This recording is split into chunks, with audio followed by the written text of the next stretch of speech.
Hello and welcome. Thanks for coming. Thanks for tuning in. If you're tuning in, um, I'm Mike Conway. I'm a marine operations engineer here at Amari, and last couple of years, I've been really fortunate to go on these amazing mountain bike tours in Nepal.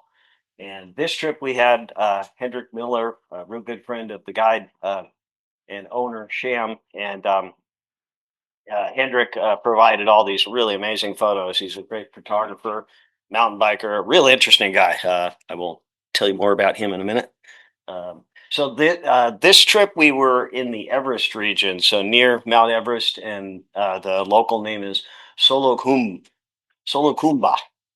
Solo Kumbu. I always screw them up. But anyway, that's the so you can pronounce it how you like.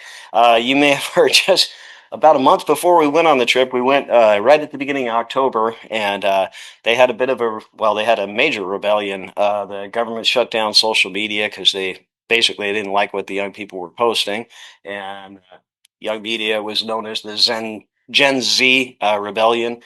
They effectively shut down the government, and as night fell, it turned violent and turned to that was the Parliament building burning there.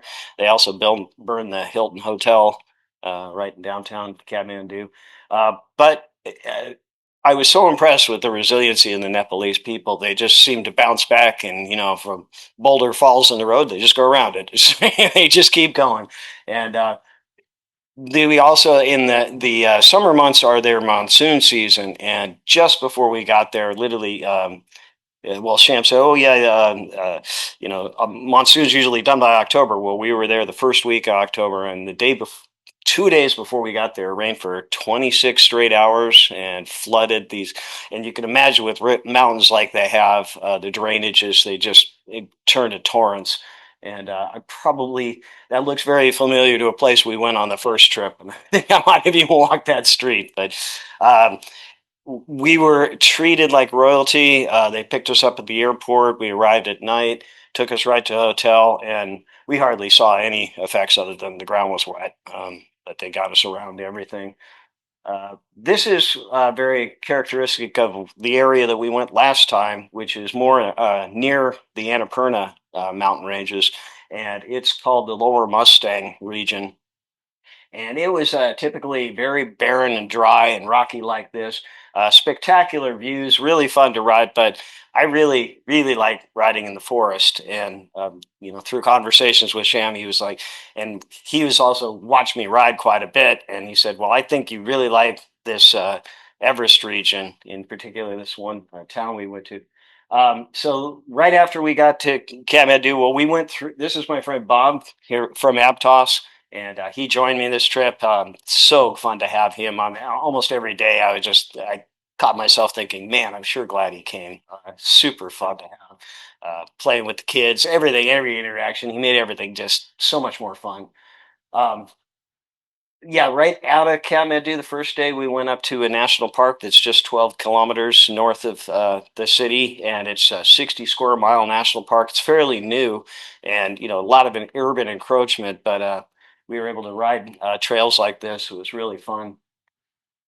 Uh, we had another guest join us. This is Noah Rodney. He's 26 years old. He's a West Point Army graduate.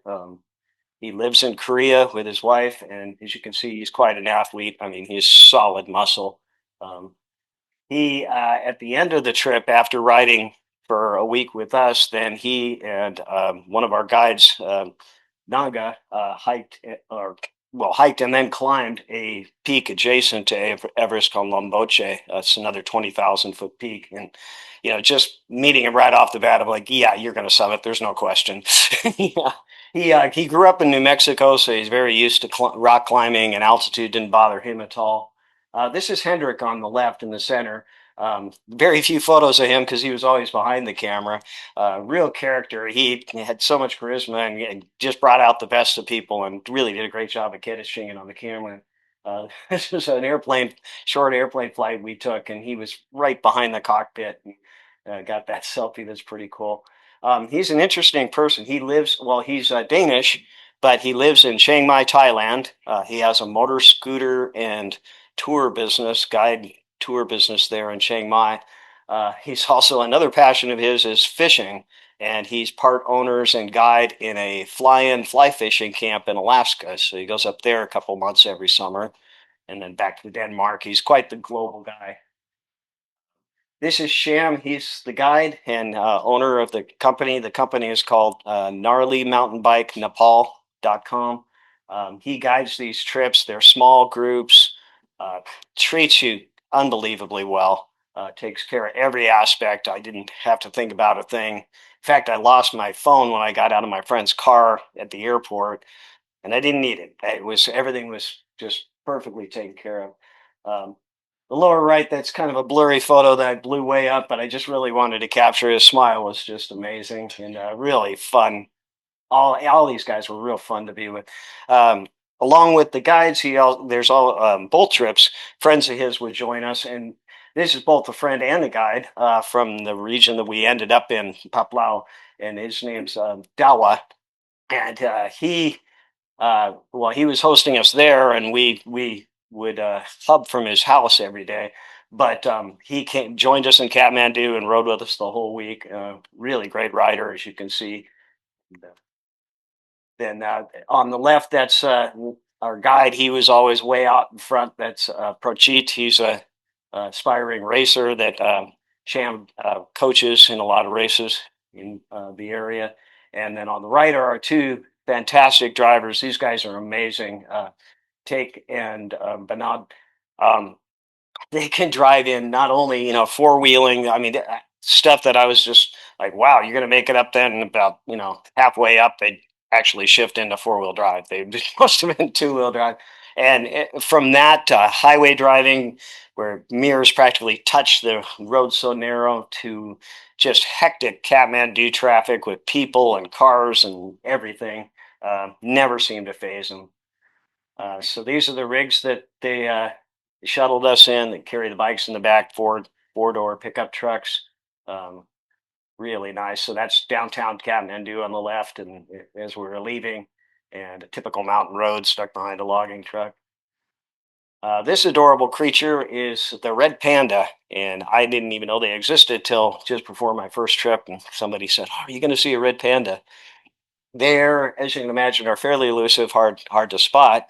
But the day that we rode in that national park just out of Kathmandu, we saw some creature bound across the road with a big long red tail, and they said, "Well, that may have been a red panda." So I think that's our wildlife viewing. But anyway, there it's interesting. They eat bamboo, and they think the name panda comes from the Nepalese word for bamboo eater, and it somehow got adopted to the Asian panda, which they're nowhere near related. He's more of a raccoon kind of a animal, but anyway, they're really cute. As you can see, the wet trails were real wet and slippery. This is a place that the next day we drove 2 hours out of Kathmandu to this area that's where they host most of their races. It's called Nangarkot, and the trails, a lot of them wind up right into little farms and things. It's pretty very slippery. It's kind of a red clay mud soil. Some of it has moss growing on top of it. I think it's wet all the time there, and when we popped out of this trail, these young people were making mud pies, and I thought that was a great. That's pretty much what we were riding on. There's the group again. Just a great, fun bunch of guys that have a passion for mountain biking and adventure. This is the hotel in Nangarkot. It's called the Old Fort, and it's built on a ridge line, so every room has a view, and the views are spectacular. The Himalayan ranges just outside. I think that's Langtang, and typically, well, the mornings and evenings are the best time to see. So this typically clears up best then, and in the evenings, well, a lot of times in the afternoon, clouds will come up from the valleys because it's so tropical and moist, and so that it's kind of opposite what we're used to seeing clouds coming in from above, whereas they come up from below. And it's really makes it just special and kind of mysterious to get glimpses of the mountain and then see them disappear again, and really spectacular. This evening, the clouds pulled away. That's a time exposure with a full moon, and you can see all the little twinkling lights in the valley for all the little farms that are down there. A lot of them have solar, and then there's also an abundance of hydroelectric, so there's electricity developing there. Um, and then in the morning, it's all shrouded in clouds like this, and the sunrises are really spectacular. Because of the flooding, Sham had arranged for us to fly from Kathmandu to Paplau, and so after that last bike ride, they grabbed all our gear, and we just took small carry-on bags, and they drove pretty much all night, 20 hours to meet us when we arrived at the airport. I was felt really spoiled there. And we got a beautiful flight. As you can see, Hendrik was right behind the cockpit and stuck his camera right in there. That was pretty exciting. Um, Tiny little airplane, and it was pretty wild. You know, you're looking at ridge lines on both sides of the plane, and then all of a sudden, ooh, there's the runway. Then goes straight down into it, and little tiny runway, but a beautiful place. Um, and this is Paplau. You can literally walk from the airstrip right into downtown. It's 2 blocks. Little local transport we even saw there. And this is the town. It's a really cute town. This is the main route from Kathmandu to Everest Base Camp. In fact, I'm not sure if it all is called the Everest Highway, or I know at least the portion from Paplau to is it Surkey, I think is where where Noah went. Um, and he sent us a picture. I didn't put it in here, but it was treacherous looking road. You could see just these giant landslides. It took them like 8.5 hours, and I was trying to look up this morning how far it was. It's not that far, but probably could walk almost as fast. Um, I think this is kind of the main stopover for a lot of people to get their last supplies on their way to Everest Base Camp, at least by road. There's little villages and things along the way. The town is literally 2, maybe 3 blocks long, and they have a pretty active mountain bike community. They have the Paplau Mountain Bike Club, where they're actively building trails and trying to promote mountain biking, and they actually even have a pump track right in the middle of the town. It's albeit a little overgrown, but pump tracking anyway. One of the local kids. Uh, on the right is Nanga Sherpa. He's Sherpa is it's not only a surname, but it's also a caste, and they're of the Everest region, and of course they're known for being mountain guides. And he is definitely a mountain guide, very skilled. I think he has a lot of medical training. And at one point, we stood on a ridge, and he could just name off every peak. It was amazing. So there's our bikes. They have all lined up for us, ready to go in the mornings.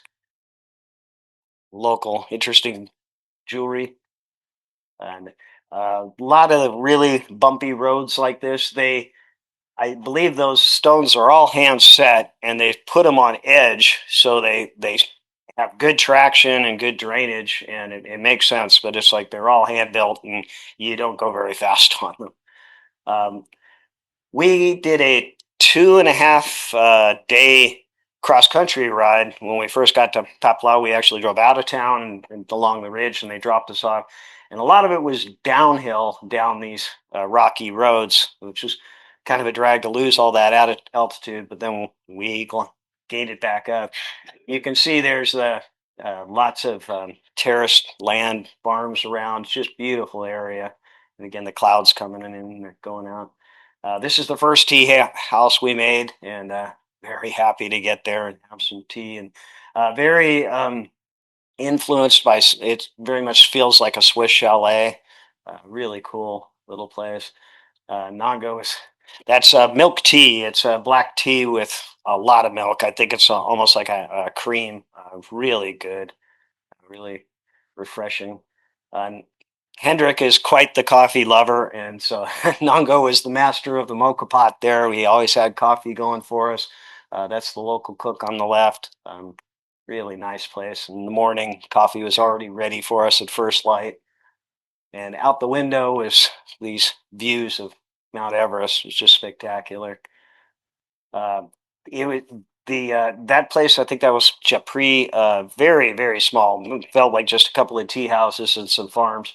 But there's a monastery there, and this is a stupa, which is a religious kind of like a pagoda in Japan. You might talk about that. So let's see. I wrote them all down. So Japri. So we went up and down quite a bit. Um,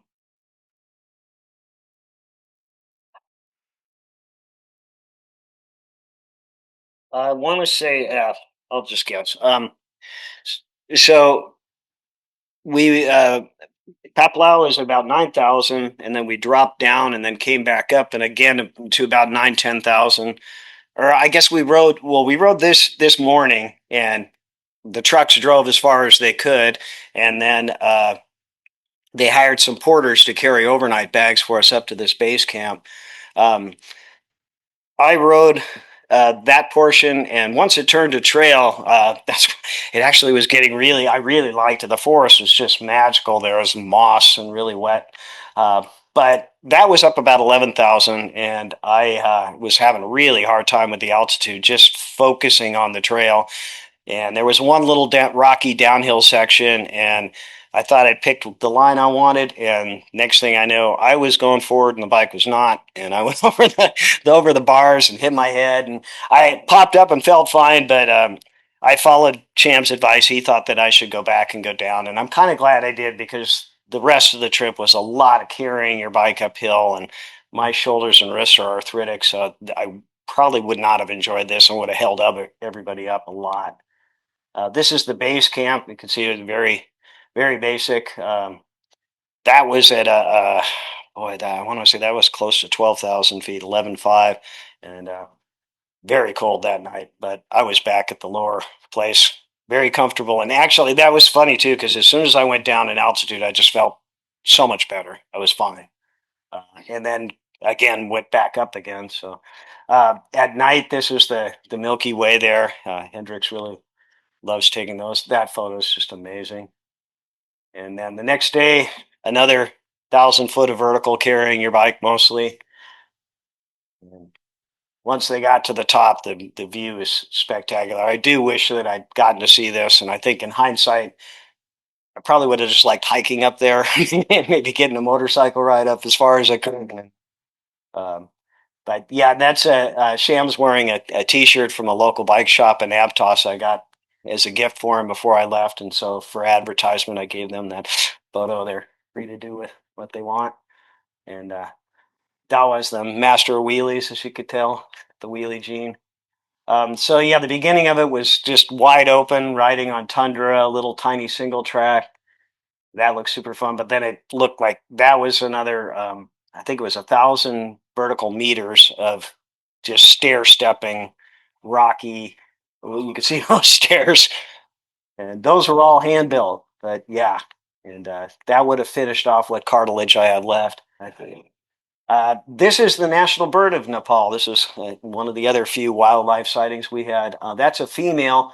It's called a danfee. They call it. They say it's a peacock. Looks more like a pheasant to me. Um, but the female has this coloration, and the males are this bright blue. I do believe I spotted one as we were driving up, in the corner of a road. I saw this bright blue, which looked to be like a turkey-sized bird, and I think that's what it was. Again, drive-by wildlife vision, sighting wasn't that great. This is where we ended up, and this was really the icing on the cake. This is Paplao. It's just really amazing forest, really reminiscent of the Pacific Northwest. You can tell it's just moist all the time. This mountain, they have a network of 15 or 16 different trails they've made. They're all numbered. And again, they're trying to promote this as a mountain biking destination. They hold races there. They've even had a couple of World Cup riders come and ride there. I hope they do well with it. There's Dawa again, the local rider with us, and Procheat hopping off a little drop off. And that's the slippery turn that Hendrick was set up waiting for me to crash, and I didn't. I felt like I was doing everything I was supposed to in that picture, and Cham, and Bob, and Dawa. Um, every so often, you come across these rocks that have been. I'm guessing that's Sanskrit. Some like Sanskrit graffiti. I think it's just really cool looking. This is Dawa's house, and every time we had a break, they'd have food and drinks set up for us. It was really nice. And then if it was cold, we could go inside. That's Dawa's son there, glued to the computer. This is his daughter, and up there is a sticker from Hedrick's scooter business. He stuck on the window, and then she was looking out the window, and he snapped that photo, and oh, that was great. Um, this is in the evening, walking back up the path to the inn where we stayed. Approaching 9. I'm in my Ninja Turtle outfit.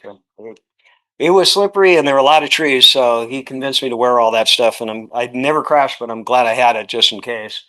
This was the inn where we stayed. This place was I could live there. It was just wonderful, beautiful place. They had fresh garden vegetables for us, and the ladies were always cooking. The smells, the aroma of this place was just amazing. And they had this really warm dining room area. Again, very much like a Swiss chalet. That's the lady of the house, the innkeeper, I guess, and her son. He would do his homework, and then after dinner, he would come talk to us. He showed us his coin collection. He was like this little English gentleman. He was really a neat kid. This, yeah, yeah, I did write it down here. I can send it to you if you like. It's called Kirmu Lodge, Paplau, and yeah, really, really nice place. This is at Dallas House again, and yeah, when you could see the mountains there, it was just super, not super spectacular. Um, so that was the last day of our trip riding, and then we spent another day in Kathmandu, and Hendrik took us to this area that's it's there's lots of temples, and it's kind of a ceremonial grounds. Well, it's also where they're they do the cremation process, and they're all the priests and the whole thing, so you can watch all that going on all the time. And these two religious holy men, they're called sadhus. They know Hendrik well from seeing him so many times. I think he said he's made 8 trips there now, and so we had our pictures taken with him. The gentleman on the right, he told us that his hair, when he lays it down, is 3 meters long. That's a lot of hair. He's been working on that for a while. Uh, got quite a good tan too. I do like the sadhus. They're essentially they don't have any worldly possessions supposedly, but although the gentleman in yellow there, I think that's a cell phone in his pocket. They all seem to have cell phones.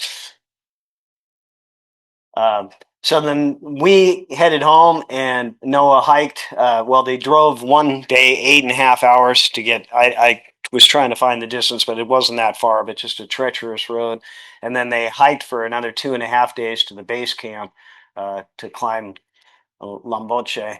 And the picture on the left, you can see that's Mount Everest, and I think that's the north face of it. And by going up Lamboche, they must have gone more to the west, because that now on the picture on the right, they're at the summit, and that definitely looks like a different view of the mountain. Um, but yeah, and that's it. Wow, 24 minutes. That's fast.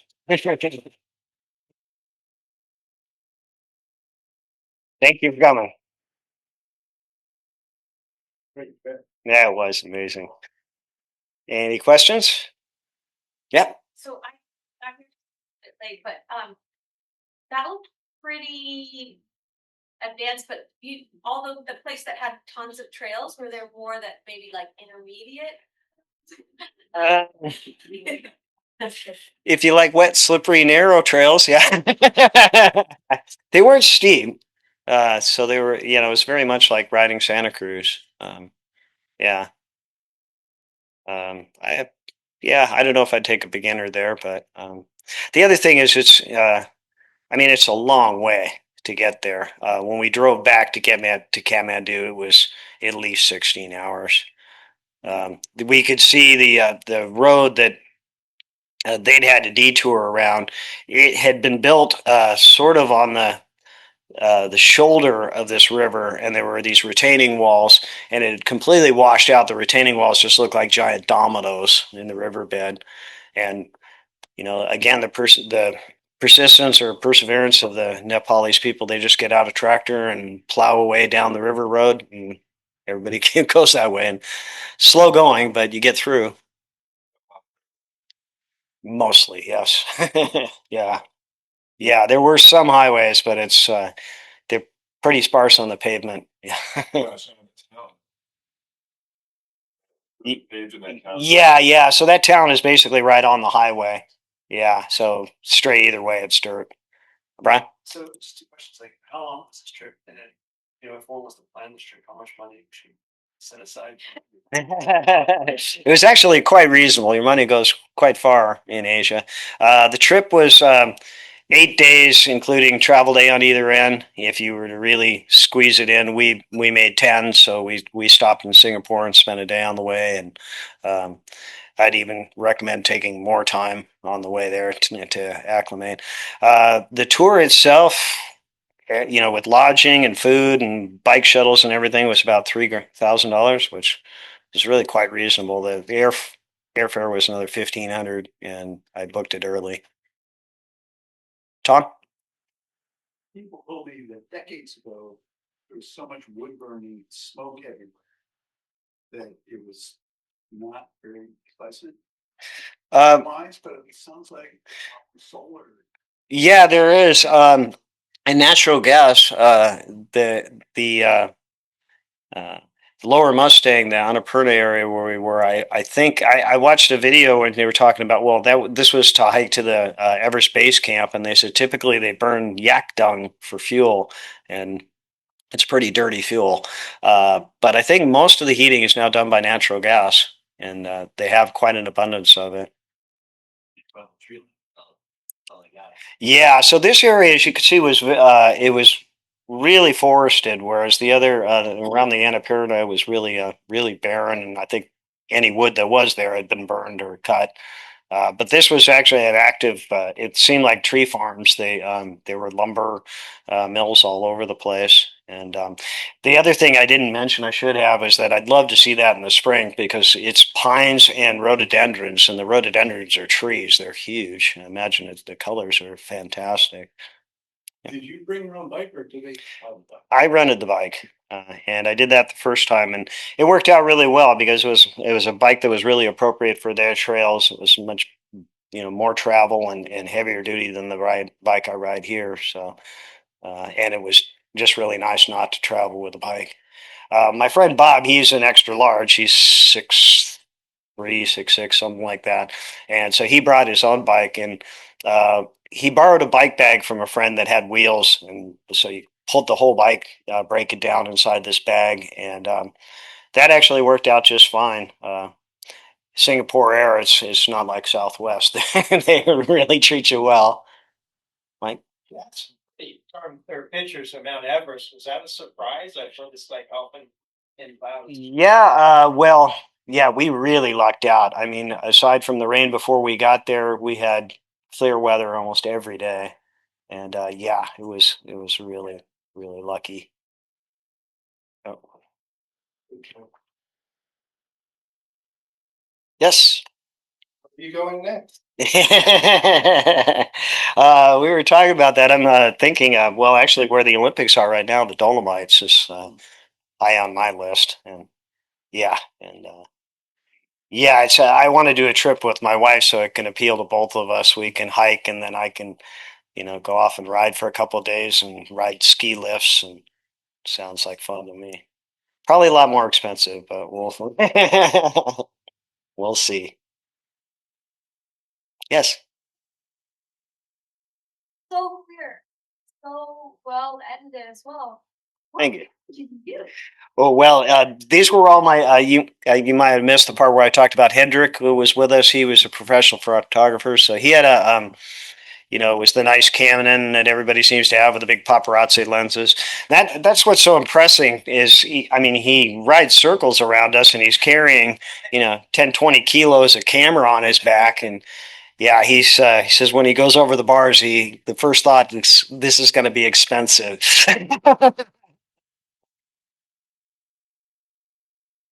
Anything else? Your retirement like. Oh, thank you. Thank you. Now I'll have no problems.